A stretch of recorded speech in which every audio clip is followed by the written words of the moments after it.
যুক্তরাষ্ট্র ইরানের উপর নতুন করে নিষেধাজ্ঞা আরোপ করেছে। বিক্ষোভ দমনের নৈপথ্য পরিকল্পনার অভিযোগে নিষেধাজ্ঞার আওতায় আনা হয়েছে ইরানের ৫ শীর্ষ কর্মকর্তাকে।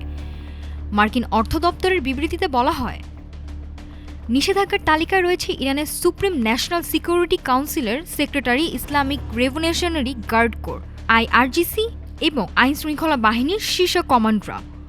এছাড়া মানবাধিকার লঙ্ঘনের অভিযোগে ফার্দিস কারাগারের ওপরও নিষেধাজ্ঞা দিয়েছে যুক্তরাষ্ট্র। মার্কিন পররাষ্ট্র দপ্তরের অভিযোগ, ওই কারাগারে নারীদের ওপর নিষ্ঠুর ও অমানবিক আচরণ করা হয়েছে। এদিকে ইরানের প্রেসিডেন্ট মাসুদ পেজেশকিয়ান জানিয়েছেন, বিক্ষোভের পেছনে থাকা অর্থনৈতিক সংকট মোকাবেলায় কাজ করছে সরকার। দুর্নীতি দমন ও বৈদেশিক মুদ্রার বিনিময় হার স্থিতিশীল করার পরিকল্পনার কথাও জানান তিনি। ১৯৭৯ সালের ইসলামী বিপ্লবের পর এটি ইরানের শাসক গোষ্ঠীর জন্য সবচেয়ে বড় চ্যালেঞ্জগুলোর একটি বলে মনে করছেন বিশ্লেষকরা। মানবাধিকার সংস্থাগুলোর তথ্যমতে এই পর্যন্ত বিক্ষোভে নিহত হয়েছেন ২,০০০-এরও বেশি মানুষ। দ্বিতীয় মেয়াদে ক্ষমতায় এসে প্রেসিডেন্ট ডোনাল্ড ট্রাম্প আবারও ইরানের ওপর সর্বোচ্চ চাপ নীতি চালু করেছেন। এই নীতির লক্ষ্য ইরানের তেল রপ্তানির শূন্যে নামিয়ে আনা